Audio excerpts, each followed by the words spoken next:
प्यारे बच्चों नमस्कार। साईं एजुकेशन गुरु में आप सबों का स्वागत है। मैं हूं नकुल प्रजापति। आज पढ़ाने जा रहा हूं कीर्तिका कक्षा 10 कीर्तिका भाग 2 के अंतर्गत पाठ माता का अंचल पाठ को पढ़ाने जा रहा हूं।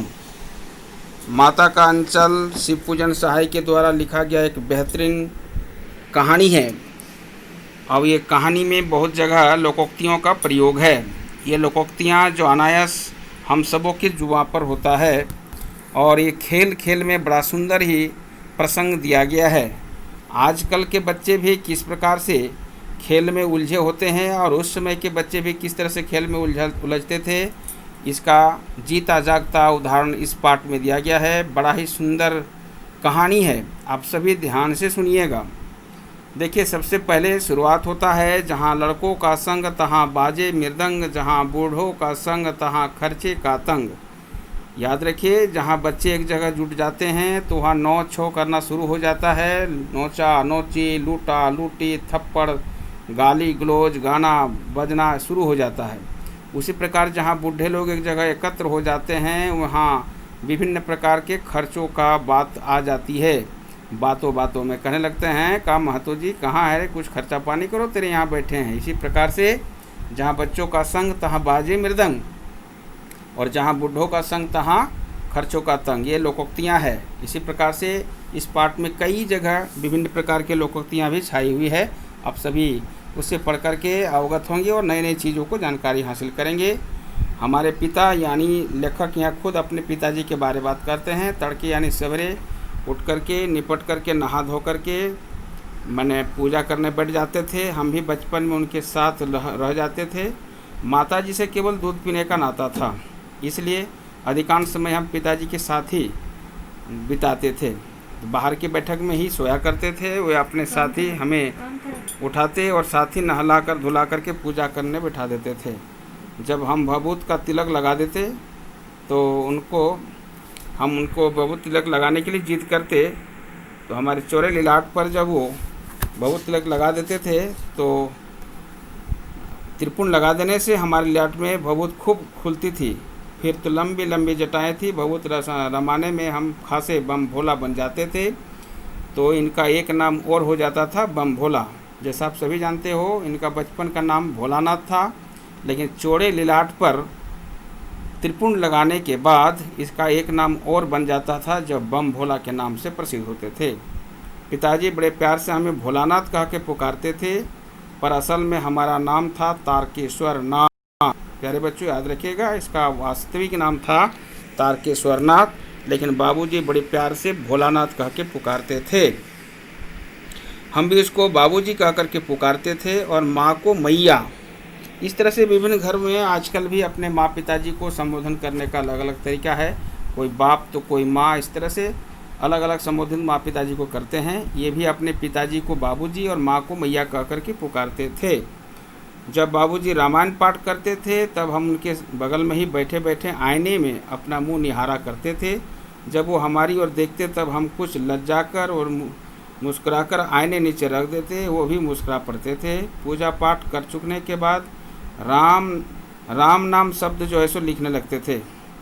राम राम लिखने वाले जो बही है उसका नाम रामनामा बही कहते हैं। तो पूजा रामायण पाठ करने के बाद लिखित जाप जो है सो राम नाम का लिख करके रखते थे, जो 1000 शब्दों का हुआ करता था।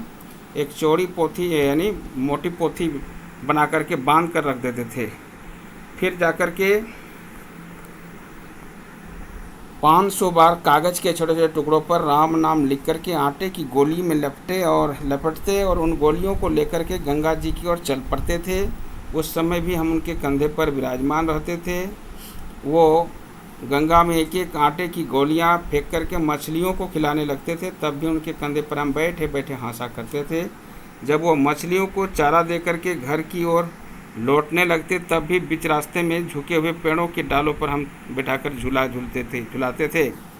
कभी कभी बाबूजी हमसे कुश्ती भी लड़ते थे। वो शिथिल होकर के हमारे बल को बढ़ावा देते और हम उनका पछाड़ देते थे। ये उतान पड़ जाते, माने शिथिल हो जाते थे और हम उसकी छाती पर चढ़ जाते। जब उनकी लंबी लंबी मूछें उखाड़ने लगते तब वो हंसते हंसते हमारे हाथों से मूँछों को छुड़ा करके और उन्हें चूम लेते थे। फिर जब हमसे खट्टा और मीठा चूमा मांगते, हम बारी बारी करके अपना दायां और बायां गाल उनके मुंह की ओर फेर देते थे। बाईं से खट्टा चूमा लेकर के वो दाईं पर मीठा चूमा लेने लगते, तब अपने दाढ़ी या मूंछ हमारी कोमल गालों पर गड़ा देते थे। हम झुंझला करके फिर उनके मूंछें नोचने लग जाते। इस प्रकार वो बनावटी रोने लगते थे और अलग अलग खड़े खिलखिला करके हंसने लगते थे। उनके साथ हंसते हंसते जब हम घर आते तो उनके साथ ही हम भी चौड़े पर खाने बैठते थे। वो अपने ही हाथ से फूल से एक कटोरे में गोरस अर्थात दूध भात सान करके खिलाते थे। जब हम खा करके अफर जाते, मतलब लगता है कि पूरा पेट भर गया है, तो मैया थोड़ा और खिलाने के लिए हट करती थी, क्योंकि माँ जानती थी कि बच्चा का पेट अगर भरा हुआ ना रहे तो हम जब अपने कामों में रहेंगे उस समय वो झुंझलाएगा, उस समय हम उनको देखें कि अपना काम देखें। इसलिए वो बाबूजी से कहने लगती है, आप तो 4-4 दाने के कौर बच्चों के मुंह में देते जाते हैं, इससे वो थोड़ा खाने पर भी समझ लेता है कि बहुत खा लिया। आप खिलाने का ढंग नहीं जानते, बच्चे को भर मुँह कौर खिलाना चाहिए। अर्थात मर्दवे क्या जाने बच्चे को खिलाना, जब खाएगा बड़े बड़े कौर तब पाएगा दुनिया में ठोर। इस लोकोक्तियों को भी बच्चे याद रखिएगा, जब खाएगा बड़े बड़े कौर तब पाएगा दुनिया में ठोर। इसके पहले लोकोक्तियाँ जो हम उच्चारण किए हैं कितने को याद है, एक बार याद रखिएगा। जहाँ बच्चों का संग तहाँ बाजे मृदंग, जहाँ बुढ़ों का संग तहाँ खर्चे का तंग। और दूसरा लोकोक्तियाँ शुरू हो गया, जब खाएगा बड़े बड़े कौर तब पाएगा दुनिया में ठोर। यह आंचलिक कथाकार का विशेष प्रयोजन है। घर आंगन में जिस शब्दों का प्रयोग करते हैं उसी का जीता जागता उदाहरण शिव पूजन सहाय जी प्रयोग किए हैं, जो हमारे मैला आंचल के रेणु जी के बाद का स्थान है। देखिए, मैं खिलाती हूँ, मर्दवे क्या जाने बच्चों को कैसे खिलाना चाहिए, और महतारी के हाथ से खाने पर बच्चों का पेट भरता है। ये कह कर के थाली में दही भात यानी दही भात शांति और अलग अलग तोता, मैना, कबूतर, हंस, मोर आदि के बनावटी नाम को लेकर के बना करके ये कहते हुए खिलाती जाती है कि जल्दी खा ले नहीं तो उड़ जाएंगे, पर हम उसे जल्दी उड़ा जाते थे, उड़ने का मौका ही नहीं मिलता था। ले ले ले ले ले जल्दी खा ले मोर देख देख देख उड़ जाएगा। इस तरह से माँ बड़े प्रेम से भर भर कर उसके मुंह पर डालते जाती है। जब हम सब बनावटी चिड़ियों को चट कर जाते तब बाबूजी कहने लगते, अच्छा अब तुम राजा हो जाओ खेलो। बस हम उठ करके उछलने कूदने लगते थे, फिर रस्सी में बंधा हुआ काठ का घोड़ा लेकर नंग धड़ंग बाहर गली में निकल जाते थे। जब कभी मैया हमें अचानक पकड़ पाती तो हमारे लाख छटपटाने पर भी एक चुल्लू कड़वा तेल हमारे सिर पर डाल ही देती थी। हम रोने लगते और बाबूजी भी उस पर बिगड़ खड़े होते, पर वो हमारे सिर में तेल भोंत कर हमें उबट करके ही छोड़ती थी। हमारी नाभि और लिलाल में काजल की बिंदी लगाकर चोटी गुत्ती, उसमें फूलदार लट्टू बांधकर रंगीन कुर्ता टोपी पहना देती थी। हम खासे कन्हैया बन करके बाबूजी की गोद में सिसकते बाहर आते थे। बच्चों का एक परंपराएं हैं, वो ज़्यादा खेल को पसंद करते हैं और माँ चाहती है कि वो खेलते रहे, लेकिन उसको कम से कम नहला धुला करके और तेल मालिश करके कपड़ा पहना करके चोटी काजल लगा दें, ताकि बच्चा दिन भर के लिए स्वस्थ हो जाए। और माँ इस काम में कभी भी चूकती नहीं थी। भले बच्चे कितनों रोए धोए, लेकिन माँ छोड़ने का नाम लेती नहीं है। वो तेल भोत करके कपड़ा पहना करके बिंदी लगा करके ही छोड़ती थी। इस बीच में जितना रोना है रो ले। बाहर आते ही हमारी बाट जोहने वाले बालकों का एक झुंड मिल जाता था। हम उन खेल के साथियों को देखते ही सिसकना भूल करके बाबूजी की गोद से उतर पड़ते और हम हमजोलियों के दल में मिल करके तमाशे करने लग जाते थे। बच्चे जब ज़्यादा सिसक रहे थे, रो रहे थे, तो उसके दोस्त को मिलते ही रोना धोना भूल जाते हैं और दोस्तों के साथ हमजोली बन जाते हैं। तमाशे में ऐसे वैसे नहीं, तरह तरह के नाटक, और वैसे नाटक जो आजकल के देखने वाले लोगों को एक तमाशा बन जाता था। अर्थात इतने बढ़िया से बखूबी से नाटक को रोल किया करते थे, जो एक बड़े बड़े दिग्गज लोग क्या करते हैं उस तरह का बच्चे में क्या करता था। सबसे पहले देखिए क्या क्या ये बच्चे लोग खेलते थे। चबूतरा का एक कोना ही नाटक घर बनता था। बाबूजी जिस छोटी चौकी पर बैठकर नहाते थे वही रंगमंच बनती थी। उसी पर सरकंडे के खंभों में कागज़ का चंदवा तान करके मिठाइयाँ की दुकान लगाना, उसमें चीलम के खोसे पर कपड़ों के थालों में ढेले के लड्डू, पत्तों की पूरी कचौड़ी, गीली मिट्टी की जलेबियाँ, फूटे गड़े के टुकड़ों के बतासे आदि मिठाइयाँ सजाई जाती थी। यानी यही लोग मिठाइयाँ लगाने वाले, दुकान लगाने वाले, खरीदार भी यही लोग करते थे। टिकरों के बटखरे और जस्ते के छोटे छोटे टुकड़ों से पैसे बनते थे। हम ही लोग खरीदार और हम ही लोग थे दुकानदार। बाबूजी भी 2-4 गोरखपुरिया पैसा खरीद लेते थे। थोड़ी देर में मिठाइयाँ की दुकान बढ़ाकर हम लोग घरौंदा बनाते थे। धूल की मेड़ दीवार बनती, तिनकों का छप्पर, दातुन के खंभे, दिया सिलाई की पेटियों की किवाड़, घड़े की मुहाड़े की चूल्हा चक्की, दिए की कढ़ाई और बाबूजी की पूजा वाली आचमनी कलछी बनती थी। पानी की घड़ी, घी और धूल के पिसान और बालू की चीनी से हम लोग जेवनार तैयार करते, अर्थात दावत देते थे। हम ही लोग जेवनार करते और हम ही लोग जेवनार बैठती थी। जब हम लोग पंगत में बैठ जाते थे तब बाबूजी भी धीरे से आकर के पाँत के अंत में जीमने के लिए बैठ जाते, यानी खाने के लिए। उनको बैठते देखते ही हम ही लोग हंस करके घरौंदा बिगाड़ करके भाग जाते थे और वो भी हंसते हंसते लोटपोट हो जाते और कहने लगते, फिर कब होगा भोज भोलानाथ। इस प्रकार से कभी कभी हम लोग बारात का भी जुलूस निकालते थे। कनस्तर का तंबूरा बजता था, अनमोले के घिस करके सहनाई बजाई जाती थी। टूटी हुई चूहेदारी जो होती चूहेदानी, उसकी पालकी बनती थी और हम लोग संधि बनकर बकरे के ऊपर चढ़ लेते थे और चबूतरे के एक कोने से दूसरे कोने चल करके बारात दूसरे कोने में जाकर के दरवाज़ा लगाती थी। वहाँ काठ की पटरियों से घिरे, गोबर से लिपे, आम और केले की टहनियों से सजाए हुए छोटे आंगन में कुल्हियाँ का कलसा रखा जाता था। वहीं पहुँच करके बारात फिर लौट आती थी। लौटने के समय खटोली पर ताल ओहार करके डाल करके उसमें से दुल्हनिया को चढ़ा लिया जाता था। लौट आने पर बाबूजी ज्यों ही ओहार उधार कर दुल्हन के मुख निहारते तभी हम लोग इधर उधर हंस करके भाग जाते। अच्छा, चूहेदानी में जो लाल रंग का ओढ़ार डाल दिया जाता था, जैसे माने कोई दुल्हन हो, और बाबूजी जानबूझ करके उसको देखने के काम करते। इस पर हम लोग हंस उठ कर भाग जाते थे। थोड़ी देर बाद फिर लड़कों की मंडली जुट जाती थी। इकट्ठा होते ही ये राय बनती थी कि खेती की जाए। बस चबूतरे के छोर पर घिरनी गड़ जाती, उसके नीचे गली कुआं बन जाती थी। मूंज की बट्टी भी पतली रस्सी में एक चुक्कड़ बांध गड़ारी पर चढ़ा करके लटका दिया जाता था। 2 लड़के बैल बन करके मोट खींचने लगते थे। चबूतरा खेत बनता, कंकड़ बीज और ठेंगा हल जुआट बड़ी मेहनत से खेत जोते जाते और पटाए जाते। फसल तैयार होते देर न लगती और हम लोग हाथों हाथ फसल काट लेते थे। काटते समय हम लोग गुनगुनाते थे, ऊंच नीच में भई कियारी जो उपजी सो भई हमारी, ऊंच नीच में भई कियारी जो उपजी सो भई हमारी। फसल को एक जगह रखकर उसे पैरों से रौंद डालते, ओसारे का सूप बना करके ओसाते और मिट्टी की दिए के तराजू पर तोल कर राशि तैयार कर देते। इसी बीच बाबूजी आकर पूछ बैठते, इस साल की खेती कैसी रही भोलानाथ। फिर क्या बात था, हम लोग ज्यों कहते हों खेत खलिहान छोड़कर हंसते हुए भाग जाते। कैसी मौज की खेती थी।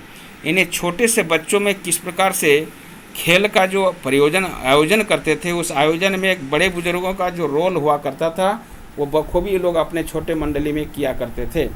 ऐसे ऐसे नाटक हम लोग बराबर खेला करते थे। बटोई भी कुछ देर ठिठक करके हम लोगों के तमाशा देख लेते थे। राह में चलने वाले लोग इन बच्चों के जो नाटक हुआ करता था कुछ देर अपने सब काम धाम को छोड़ करके रुक करके इन नाटकों को देखा करते थे। जब कभी हम लोग दादरी के मेला में जाने वाले आदमियों का झुंड देख पाते तब हम लोग कूद कूद कर चिल्लाने लगते थे। अब क्या चिल्लाते थे, चलो भैया दादरी सत्तू पिसान की मोटरी। एक बार आप सभी लोग दोहराएंगे, चलो भैया भाइयों दादरी सत्तू पिसान की मोटरी। अगर किसी दूल्हे के आगे आगे जाते हुए ओहरदार पालकी देख पाते तब हम लोग फुल जोर से चिल्लाने लगते थे। अब क्या चिल्लाते थे देखिए, रहरी में रहरी पुरान रहरी और डोला के कन्या हमार मेहरी। प्यारे बच्चों, एक बार फिर से दोहराइएगा कि रहरी में रहरी पुरान रहरी और डोला के कन्या हमार मेहरी। इस पर एक बूढ़े बर ने हम लोगों की बड़ी दूर तक खदेड़कर ढेलों से मारा था। उन खसूट 26 की सूरत आज तक हमें याद है। ना जाने किस ससुर ने वैसा जमाई ढूंढ निकाला था जो घोड़ा मुहा जैसा था। आदमी हमने कभी नहीं देखा था। वो आदमी को हम लोग चिढ़ाए थे। अब बेजू तो बड़ा ढीठ बच्चा था, उन्हीं के चिल्लाने पर हम लोग भी उसके साथ चिल्लाए हैं। तो भला वो व्यक्ति के बड़ा गुस्सा आया था, इसलिए हम लोग को पत्थर से बहुत दूर तक खदेड़ कर मारा था। आम की फसल में कभी कभी हम लोग आंधी आती है तो आंधी के आते ही दूर निकल जाते हैं बच्चे लोग। आज भी देखो जब आंधी चलने लगती है तो आम के बगीचों में बच्चे दौड़ पड़ते हैं, वहाँ चुन चुन करके घुले घुले गोपी आम चबाते थे। एक दिन की बात है, आंधी आई और पट गई, आकाश काले बादलों से ढक गया, मेघ गरजने लगे, बिजली कौंधने लगी और ठंडी हवा सुनसनाने लगी, पेड़ झुकने झूमने और ज़मीन चूमने लगा। हम लोग चिल्ला उठे, 1 पैसा की लाई बाजार में छितलाई, बरखा उधरे बिलाई। 1 पैसा की लाई बाजार में छितराई, बरखा उधरे बिलाई। लेकिन बरखा न रुकी और हम मूसलाधार पानी होने लगा। हम लोग पेड़ों की जड़ में धड़ से सट गए पानी से बचने के लिए। जैसे कुत्ते के कान में अठई चिपक जाती है, मगर वर्षा जमी नहीं थम गई। अर्थात जिस प्रकार से कुत्ते के कान में अठई एक प्रकार की कीड़े हैं जो चिपके होते हैं, उसी प्रकार से बच्चे लोग पानी से बचने के लिए पेड़ के तने में चिपक गए थे। बरखा बंद होते ही बाग में बहुत तरह तरह से बिच्छू नजर आने लगे। हम लोग डर कर भाग चले। हम लोगों ने बेजू बड़ा ढीठ था। संजोग की बात है, बीच में मुसल तिवारी, एक बूढ़े व्यक्ति जो है मुसल तिवारी मिल गए। बेचारे बूढ़े आदमी को सूझता कम था। बेजू ने उनको चिढ़ाकर बोला, बुढ़वा बेईमान मांगे करेला का चोखा, बुढ़वा बेईमान मांगे करेला का चोखा। अर्थात हम लोगों ने भी उसके साथ बेजू के साथ सुर में सुर मिला करके यही चिल्लाना शुरू कर दिए। मुसल तिवारी ने बेतहासा हम सबको खदेड़ा। हम लोगों ने बस अपने अपने घर की ओर आंधी हो गए, मने चल भागे। जब हम लोग ना मिल सके तो तिवारी जी सीधे पाठशाला में चले गए। वहाँ से हम लोगों को और बेजू को पकड़ लाने के लिए 4 लड़के गिरफ्तारी वारंट लेकर छूटे। इधर ज्यों ही हम लोग घर पहुँचे त्यों ही गुरुजी के सिपाही हम लोगों पर टूट पड़े। बेजू तो 9-2-11 हो गया, बड़ा चालाक लड़का था, लेकिन हम पकड़े गए, अर्थात लेखक पकड़े गए, भोलानाथ जी पकड़े गए। फिर तो गुरुजी ने हमारी खूब खबर ली। जब पिटाई शुरू हो गई तब बहुत दम भर के उसी समय बाबूजी ये हाल सुना तो वो दौड़े हुए पाठशाला आए, गोद में उठाकर हमें पुचकारने लगे, फुसलाने लगे, पर हम दुलारने से चुप होने वाले लड़के नहीं थे। रोते रोते उसका कंधा आंसुओं से तर कर दिया था। वो गुरुजी की चिरौरी करके हमें घर ले जा चले। रास्ते में हमें साथी लड़कों का झुंड मिला, वे भी नाचते और गाते चलते थे। यहाँ देखिए शब्द आया है चिरौरी, इसका होता है दीनतापूर्वक की जाने वाली प्रार्थना, विनती। माई पकाई गरगर पुआ, हम खाए पुआ ना खेलब जुआ। ये देखिए लोकोक्तियाँ बड़ा सुंदर है। माई पकाए गरगर पुआ, हम खाए पुआ ना खेलब जुआ। फिर क्या था, हमारा रोना धोना भूल गया। हम हट करके बाबूजी की गोद से उतर पड़े। लड़कों की मंडली में मिलकर लगे वही तानसुर अलापने। तब तक सब लड़के सामने वाले मकई के खेत में दौड़ पड़े। उनमें चिड़ियों का झुंड चल रहा था। वे दौड़ दौड़ कर उन्हें पकड़ने के लिए कोशिश करने लगे, पर एक भी हाथ ना आई। हम खेत के अलग ही खड़े होकर के गा रहे थे, राम जी की चिरई राम जी का खेत, खा लो चिरई भर भर पेट। राम जी की चिरई राम जी का खेत, खा लो चिरई भर भर पेट। हमसे कुछ दूर बाबूजी और हमारे गांव के कई आदमी खड़े होकर तमाशा देख रहे थे और यही कहकर हंसते थे कि चिड़िया की जान जाए लड़कों की खिलौना। थोड़े थोड़े कीड़े मकोड़े पर बच्चे किस प्रकार टूट पड़ते हैं और उसको माने नोचने में बर्बाद करने में लगते हैं। उसको एक तरह से मज़ा आता है। सचमुच लड़के और बंदर में पराई पीर नहीं समझते। एक टीले पर जाकर हम लोगों ने चूहों के बिल से पानी उछलने लगे। हम लोग को पता था कि इस बिल में चूहा होगा, पानी उछलेंगे यानी उछलेंगे तो चूहा बाहर निकले आएगा, लेकिन उसमें कुछ और घटना हुई। नीचे से ऊपर तक पानी फेंकना था, हम सभी लोग थक गए। तब तक गणेश जी के चूहों की रक्षा के लिए शिव जी का सांप निकल आया। चूहा क्या निकलेगा, वह नाग देवता आ गया। बस उनका देखना था। रोते चिल्लाते हम सभी लोग बेहसा भाग चले। कोई औंधा गिरा, कोई अटाचित गिरा, किसी के सिर फूटा, किसी के दांत टूटे। सभी गिरते पड़ते भागे। हमारी सारी देह लहलुहान हो गई, पैरों के तलवे कांटों से छलनी हो गए। इसके बाद देखिए किस प्रकार से यह भाग दौड़ हो रहा है चित्र में।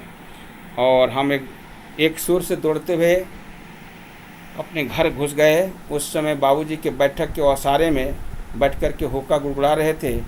हमारे लाख कोशिश करने पर भी, पुकारने पर भी हम अनसुनी करके हम दौड़ते हुए सीधे मैया के पास गए। जाकर उसी के गोद में शरण ले लिए। मैया उस समय चावल अनमिया अर्थात बीन रही थी।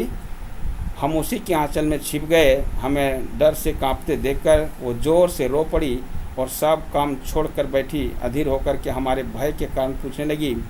कभी हमारे अंग पोंछ भर करके दबाती, कभी हमारे अंगों को अपने आंचल से पोंछ करके हमें चूम लेती। बड़े संकट में पड़ गई। माँ मुझे अपने गले से लगा लो, आंचल में छुपा लो कि और मेरा कोई नहीं। झटपट हल्दी पीसकर हमारे घाव पर थोपी गई। घर में कोहराम मच गया। केवल हम धीमे सुर में सा सा सा सा सा सा सा कहते हुए मैया के आंचल में लुक चले जाते थे। सारा शरीर थर थर काँप रहा था, रंगोटे खड़े हो गए थे। हम आंखें खोलना चाहते थे पर खुलती नहीं थी। हमारे कांपते हुए होंठों को मैया बार बार निहार करके रोती और बड़े लाड़ से हमें गले लगा कर लेती थी। इसी समय बाबूजी दौड़े आए। आकर झट से हमें मैया की गोद से अपने गोद में लाने लगे, पर हम मैया के आंचल की प्रेम और शांति के चांदवे के छाया न छोड़ी। बच्चों याद रखिएगा, जब छोटे छोटे चोट कहीं पर हम लोग को लग जाता है, ठेस लग जाती है, अचानक हमारे जुबां पर एक शब्द निकलता है और वो शब्द है माँ।